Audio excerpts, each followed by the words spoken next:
નમસ્કાર મિત્રો, જય હિન્દ, જય ભારત, રાધે રાધે, જય માતાજી। સ્વાગત છે તમારું આપણી YouTube channel mister Vijayan point એજ્યુકેશનમાં। તો મિત્રો, આજે આપણે વાત કરવાના છે કે પેન્શન મેળવતા લોકો માટે ખુશખબર। એક ફોર્મથી મળશે ₹3000નું પેન્શન। તો મિત્રો, તમે પણ 60 વર્ષ ઉપરના પેન્શનધારક છો તો તમારા માટે આ માહિતી ખૂબ જ આનંદની અને અગત્યની થવાની છે।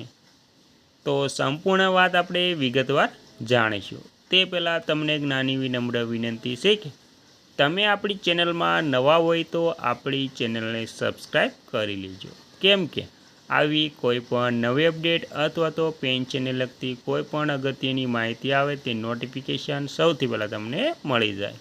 અને મિત્રો, વિડીયો ગમે તો લાઈક કરવાનું ભૂલતા નહીં।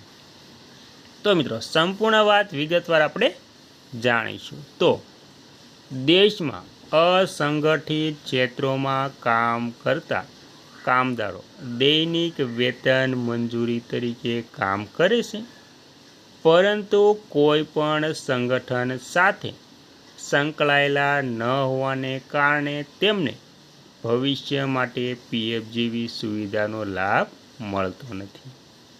આ કામદારોને નાણાકીય સહાય પૂરી પાડવા અને મજબૂત બનાવવા માટે કેન્દ્ર સરકાર પ્રધાનમંત્રી શ્રમયોગી માનધન યોજના ચલાવી રહી છે। આ યોજના વૃદ્ધાવસ્થામાં માસિક આવકનો સ્ત્રોત પૂરો પાડી શકે છે। તેમાં દર મહિને ₹3000 પેન્શનનો લાભ। આ યોજના હેઠળ મજૂરોને માસિક ₹3000 પેન્શન મળે છે।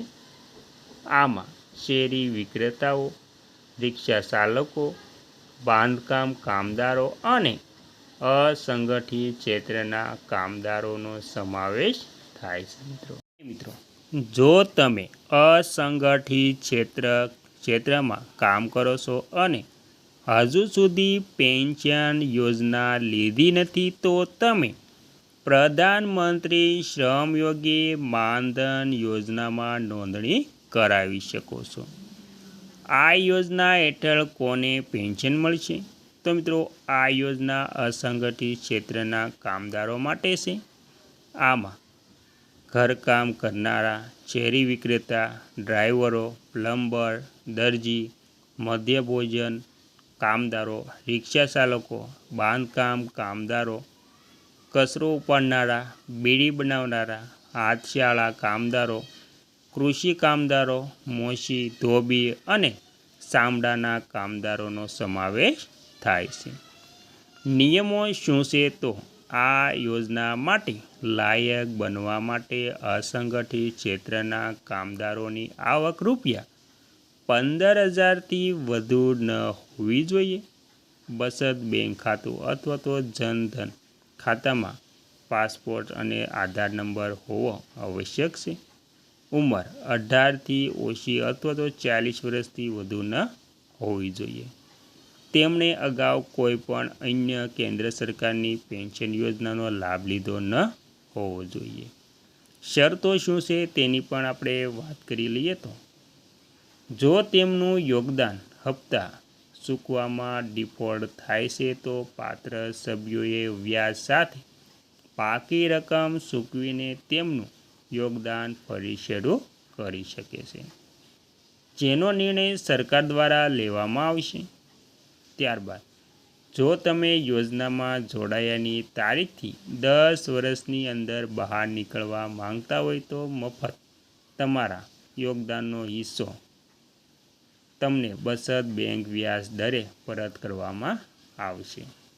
ત્યારબાદ જો પેન્શન 10 વર્ષ પછી પરંતુ 60 વર્ષની ઉંમર પહેલાં યોજનામાંથી બહાર નીકળી જાય છે તો તેને પેન્શન યોજનામાં મળેલા વ્યાજ સાથે તેનું હિસ્સાનું યોગદાન પરત કરવામાં આવે છે મિત્રો। ત્યારબાદ સભ્યોના મૃત્યુના કિસ્સામાં જીવનસાથી પાસે નિયમિત યોગદાનને આધીન યોજના ચાલુ રાખવાનો વિકલ્પ રહે છે। ત્યારબાદ આ ઉપરાંત જો આ યોજના હેઠળ પેન્શનર 60 વર્ષની ઉંમર પછી મૃત્યુ પામે છે તો તેના નોમિનીને 50% પેન્શન મળે છે. અને મિત્રો ત્યારબાદ કોઈ ઉંમરની વ્યક્તિએ કેટલું યોગદાન આપવું પડશે? તો 18થી 28 વર્ષની વય માટે 18 વર્ષના અરજદારે દર મહિને 55 રૂપિયા જમા કરવા પડશે. 19 વર્ષના અરજદારે 58 રૂપિયા જમા કરવા પડશે. 20 વર્ષની વ્યક્તિએ 61 રૂપિયા જમા કરવા પડશે. 21 વર્ષની વ્યક્તિએ 66 રૂપિયા જમા કરવા પડશે.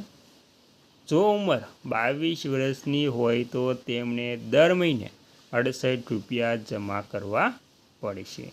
અને જો 23 વર્ષની હોય તો તેમણે 72 રૂપિયા જમા કરાવવા પડે છે મહિને. જો ઉંમર 24 વર્ષની હોય તો માસિક હપ્તો 76 રૂપિયા હશે. જો ઉંમર 25 વર્ષની હોય તો અરજદારે દર મહિને 80 રૂપિયા જમા કરાવવા પડશે. આ યોજના માટે અરજી કરવા માટે 26 વર્ષની વ્યક્તિએ દર મહિને 85 રૂપિયા ચૂકવવા પડશે. 27 વર્ષના વ્યક્તિએ દર મહિને 90 રૂપિયા ચૂકવવા પડશે. 28 વર્ષની વ્યક્તિએ દર મહિને 95 રૂપિયાનો EMI ચૂકવવો પડશે. આવી રીતે મિત્રો તમારે જુદી જુદી ઉંમરને આધારે તમે રોકાણ કરી શકો છો અને આવી રીતે તમે લાભ લઈ શકો છો મિત્રો.